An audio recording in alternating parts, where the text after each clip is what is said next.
Hello and welcome back. In today's video, we'll talk about the second part of the selection process, which is from stage 3 until stage 8. In the previous video, which is yesterday's video, we saw about the first two stages of the selection process, which were preliminary screening and the selection tests.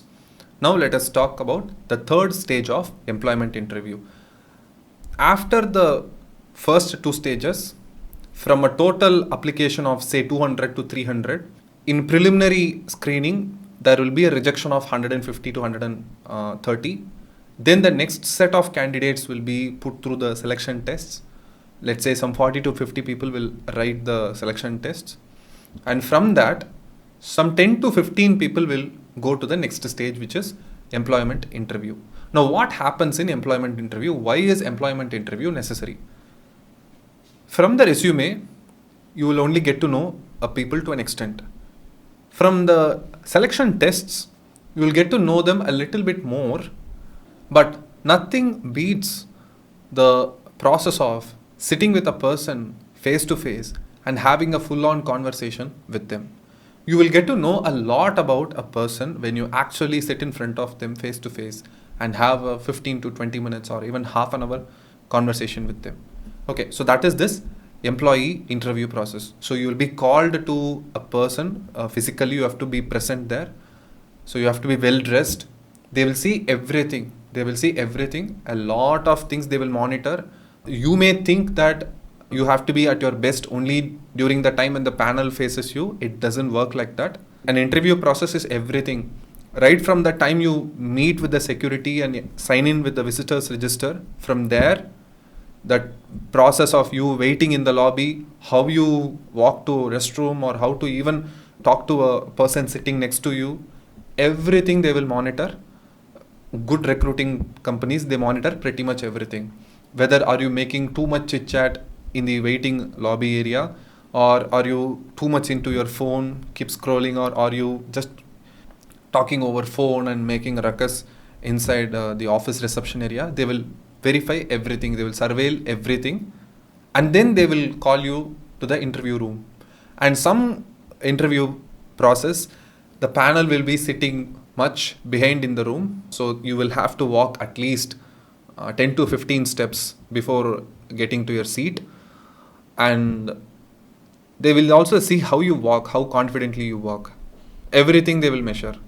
And when you actually reach the table, are you shaking hands with them, or are you just saying namaste or whatever it is? Again, they will see all those things.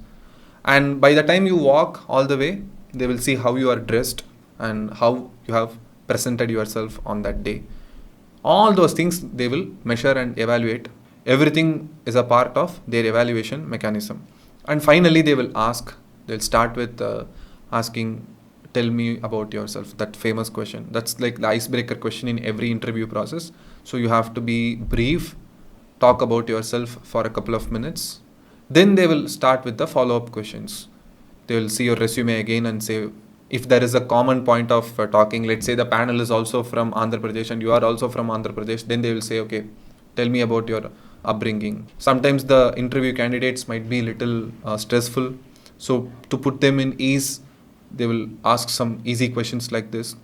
Some interviewers will be extremely hardcore and they don't want to give any room of comfort for the candidate. They would want to put them in extreme pressure straight away. So they will get into technical questions. Or if there is any loophole in your resume, let's say you cleared your CA in 5th attempt or 6th attempt. So then they will start from there. What happened? Why did you take 5 attempts, 6 attempts? And then they will try to make sure that they never keep you have an upper hand in the interview. So interviews can go either way. It depends on the person who is interviewing.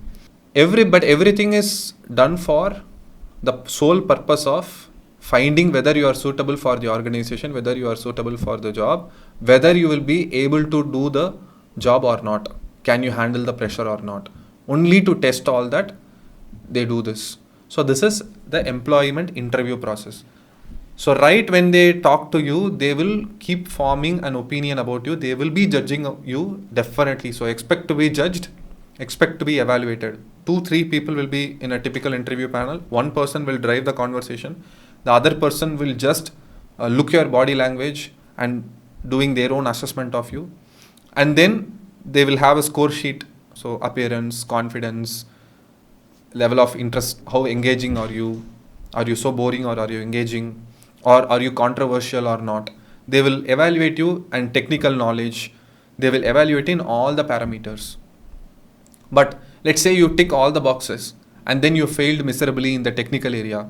Let's say you are being appointed for a taxation role and you don't know anything about direct tax and indirect tax, then obviously you will not be selected. So they will verify, they'll test for all these things in the interview. But let's say you've successfully crossed stage 3 also. Then the next step is reference and background check. This again they have done for me. While filling the application form, I had mentioned one of my friends as a reference number. And my boss also actually happened to know my friend through a mutual contact. So my boss actually, after me being selected in the interview, then my boss as a next step called my friend without my knowledge and asked about me. So how is Harish?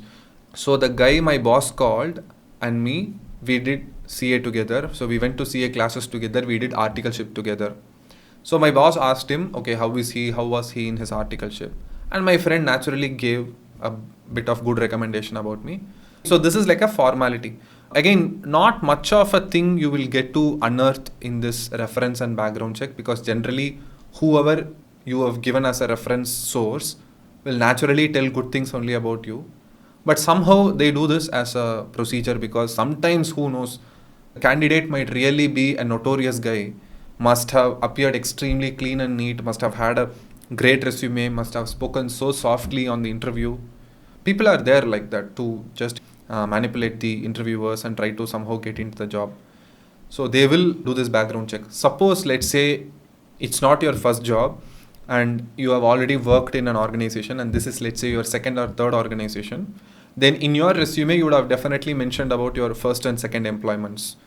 So then they will call your first boss or second boss or somebody else from the organization whom they think know you, and they will ask for much more details about you. So the level of background checks, companies definitely do a lot more, because anyway the company does not want a headache being recruited. So that's the ultimate objective. Okay, the next thing is selection decision. The final decision has to be made from among the candidates who pass the test, interview and reference check. The views of the concerned manager will be generally considered in the final selection. So as I said, in the interview panel, 2 to 3 people will be there minimum. They will have their own perception about each and every candidate.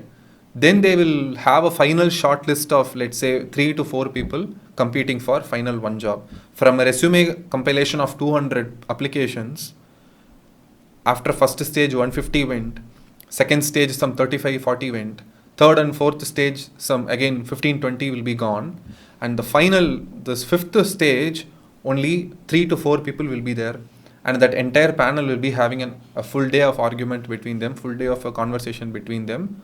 Okay, I liked this guy, or I liked person A, I liked person B. He has this and this advantage. I think he will be more suitable. But at the end of the day, the person who is the boss, who is actually going to recruit, will be the final decision maker. So that is this selection decision. From among the final 3 to 4 candidates, one guy or two guys, based on the number of vacancies, will be selected. The next step is medical examination. Again, this medical examination, I did not come across so severely in my interview process. Generally, they don't do it. They don't give so much emphasis for this stage while recruiting knowledge workers or while recruiting white collar jobs, because you don't need any physical capability. You just need to sit and work. But some big companies, some heavy companies, particularly when they are hiring for blue collar jobs, people who have to work inside a factory, they give a lot of emphasis to this. Let's say a person has this complication of low BP and he is operating a machinery. While operating a heavy important machinery, let's say this person got this blood pressure low and let's say he faints off. It is risk for himself, it is risk for the machine, it is risk for the entire production line. So for those type of jobs, Particularly this medical examination will be emphasized a lot. Again, in the screening process, some companies right after doing the screening process, they will first put the employees for give your medical report. Are you at least physically fit to stand in a factory for 8 hours a day? Only when the employees pass this health test, then they will be called for interview and all the other tests will follow. So some companies will prioritize this.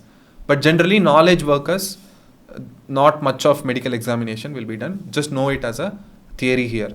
Then the seventh point is job offer. Once every test and every process is cleared, finally then they will call you, congratulations, you have been selected. Your date of joining is so and so date. Come to this place at this time. The person will meet you, and from there we will take it forward. You can expect this news from two modes. One, they will call you and tell you, or sometimes they will send you email, but mostly they will send by email because there will be a written evidence that this job offer has been issued. So that is job offer, and then you have to, if you receive by mail, you have to give a confirmatory mail. Yes, I am willing to take up this job offer. I am accepting the terms and conditions. I'll be joining on this place at this time. Thank you. You have to send a mail from your end. So that's the seventh process. The eighth process is again one of the most important ones, which is the contract of employment. Let me read this. After the job offer has been made and candidate accepts the offer, certain documents need to be executed by the employer and the candidate. One such document is attestation form. This form contains vital details about the candidate, which are authenticated and attested by him or her. Even after the job offer is done, finally the employment contract has to be signed. So it is an understanding between you and the organization that is recruiting you, that both of you have your own rights and duties to enforce this contract. Let me tell you what are all some noteworthy terms which I had in my employment contract. The contract was for more than 12 to 15 pages, full of fine prints, small letters and everything. Lots of terms and conditions. Some noteworthy I will share here are, if you are working here, you should not be working in any job or any other role in a competitor company. So I was working for an FMCG company, so that automatically stops that I should not be in contact with any other FMCG company inside the country. So that means I was working in company X, let's say. I cannot make friends with people in Himalaya and offer them a solution, business solution to them. Or I cannot make friends or offer any business solution to Procter and Gamble or Hindustan Unilever. These are all the competitor companies to the company where I worked. So I cannot be helping the other company. And there is also another bigger clause that precludes me that I should not conduct any business which is in direct competition with the products and the services sold by my employment company. So again, the company where I worked had a service business. Let's say they ran saloons, franchise saloons inside Chennai. So that means I should not be starting any business similar to saloon and spa. Okay, so that is another thing. And then the details that followed were like, you should not use office internet, office property, or anything for personal purposes. You should treat office assets with utmost care. So any loss or damage, if it is caused by you, then it will be deducted from your salary, all those things. And also you should be extremely confidential. You should keep the details about the company extremely confidential, which means you should not divulge any information. Let's say I had been to every plant, I had been to every production area. So I totally knew how each and every snacks are being made, how each and every shampoo is being made. So I had access to all those things, but I cannot divulge any of those information out to other people or out here in public. So that was already covered in part of that employment contract. If I actually go out and keep saying this type of confidential data, then the company will put a legal action against me. So that is how this employment contract works. You can see here, the contents will be about a job, title, duties, responsibilities, date when continuous employment starts, and the basis for calculating service rate. Yes, and it also has how many days of leave is available for you and how many paid leave are there. And then finally, it will also have a term that generally all companies will have a term like this, that we as a company, if we want to lay off any employee, we can do at the time we want. We can maximum give you 10 to 15 days, or we can give you 1 month period. So you will have to vacate your office. This is not just for me, for every employee. This terminology, this condition will be there in the job offer. And in case you want to resign, you have to give at least 3 months notice and serve that entire notice period. You cannot leave the job just like that. So you will not be paid salary. So if you want to leave with the full reputation, then serve 90 days of notice period. But if I want to sack you, I can do it at, like, say 10 days, 15 days time period. So that's exactly, again, company will try to protect itself as much legally as possible. So you must have seen during this COVID period, a lot of companies laid off their employees. Not just COVID period, many times you can find it on the news that a company, if it is in some financial trouble, the first thing they will let go of are their excess employees. So let's say if a company has to axe its employees, and it has to do it within like 10-12 days period. So it cannot keep the employees for 3 months term or something like that. It should be able to do itself, cut the employees at the time they want. So again, all these will be covered in the employment contract. So that is the selection process. I hope you understood this entire thing. In the upcoming videos, we will see about the final segment of this chapter, which is training and development. I will see you in tomorrow's video. Thank you and bye bye.